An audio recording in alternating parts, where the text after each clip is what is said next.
আসসালামু আলাইকুম, কেমন আছেন সবাই? আশা করি ভালোই আছেন।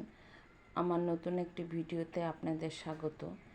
এই যে এটি কিসের গাছ দেখতে পাচ্ছেন? বলুন তো কিসের গাছ?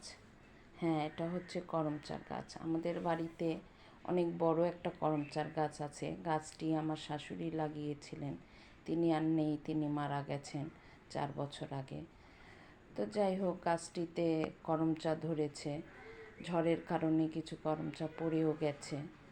তো আমি আজ আপনাদের করমচা দিয়ে কীভাবে ডাল রান্না করে খেতে হয় দেখাবো। করমচাগুলো পেড়ে নিলাম, এই যে ধুয়ে নিয়েছি। এবার অর্ধেক অর্ধেক করে কেটে নেব। আপনারা চাইলে বিচি রাখতেও পারেন, ফেলে দিতে পারেন। আমি বিচি ফেলে দিয়েছি। ডাল ধুয়ে নিলাম, প্রেসার কুকারে সিদ্ধ করতে দেব। রসুন, পেঁয়াজ, কাঁচামরিচ দিয়ে সিদ্ধ করে নিলাম। এই যে হলুদ আর লবণ আর